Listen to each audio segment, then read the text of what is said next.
Hey guys, welcome to my weekly real estate vlog. This week I wanted to talk to you about the differences between a really good real estate agent and a terrible real estate agent. Because I think when you're choosing which real estate agent you want to represent you in the sale of your home, it's super important that you make the right decision. Because when you think about it, you only have one shot to get the very best result for the sale of your home or land or unit or whatever you're selling. So you want to really make sure that the decision you make is the correct one. So I've identified a few different points between good and bad real estate agents that I can run through with you quickly. So the first point about a good real estate agent is their tenacity. So a really good real estate agent spends 3 or 4 hours on the phone every single day, 5 or 6 days a week, talking to a whole bunch of buyers and drumming up leads and buyers for your home. So most agents are too lazy to do that. So the number one difference, I think, is how committed that real estate agent is to constantly drumming up new buyers and following up buyers and being just absolutely tenacious and committed with getting your property sold. So that's point one. Point two for a really good real estate agent, and this is probably the most important point in my opinion, is how the real estate agent is negotiating the eventual sale price of your home. Because when you think about it, you're giving the real estate agent your home to sell. So they're controlling the eventual sale price for your home, right? So that real estate agent will affect the result that you achieve for your home. So their level of knowledge and skills and experience when they're negotiating with a buyer will ultimately determine the outcome for you. So first of all, you have to make sure your real estate agent is experienced. So for example, I've got over 10 years experience dealing with buyers, and the way that an experienced real estate agent will talk to buyers and negotiate will make a massive difference to the sale of your property. But I guess when you're a consumer, you probably think, well, how do I know they're good at this? That's when you should really ask the agent when you're interviewing them how they're going to deal with buyers and what are they going to say to them. So all you have to say is, how are you going to negotiate with a buyer for the sale of my property? Point two. Last point I wrote down here is just their general customer service levels.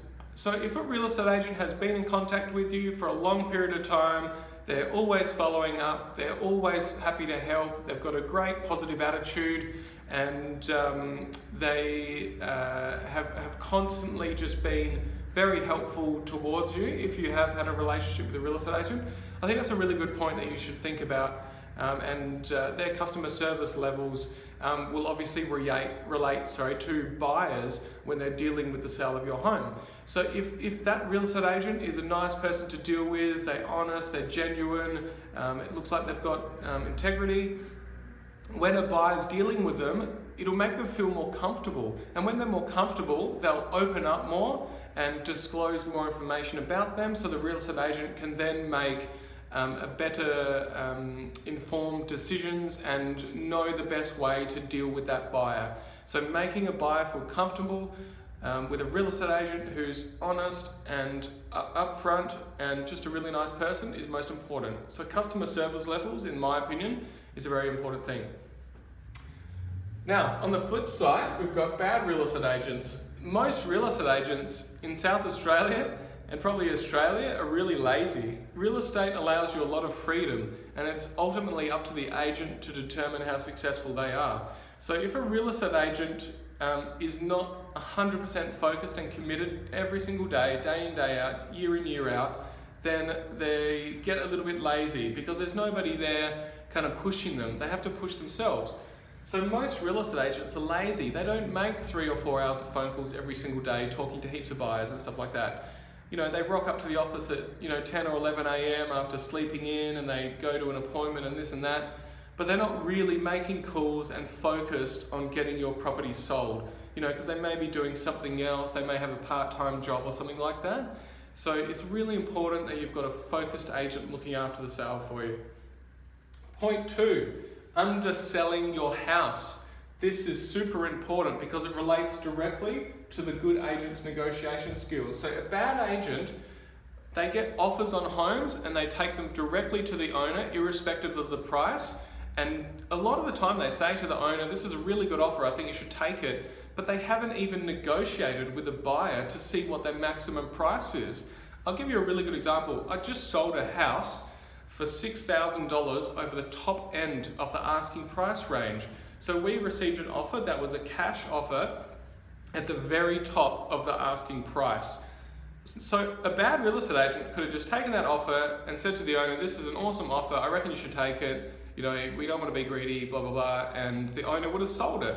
But I actually went back to that buyer and had a good chat with them. I understood their situation and we negotiated a sale price of $6,000 more than the top end of the asking price.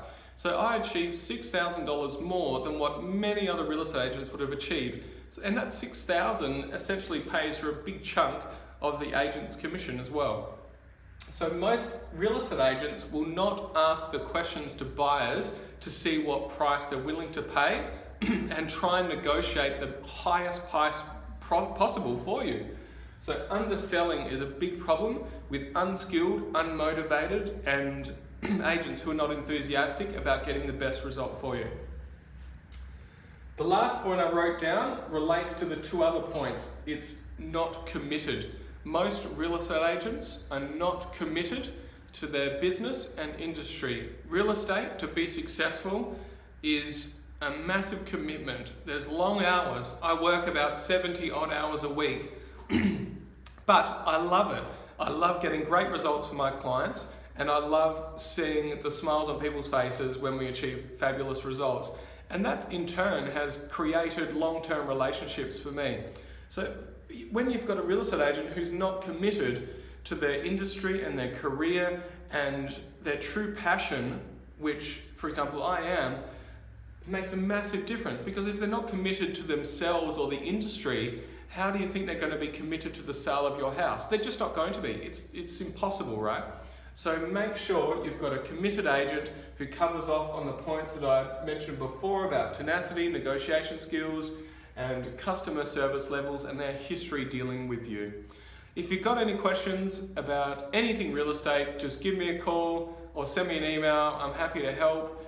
Thanks for tuning in. Don't forget to subscribe. These videos come out each week, and hopefully you may find some of them interesting. I really appreciate you watching, and I'll catch up with you next week. Have an awesome weekend.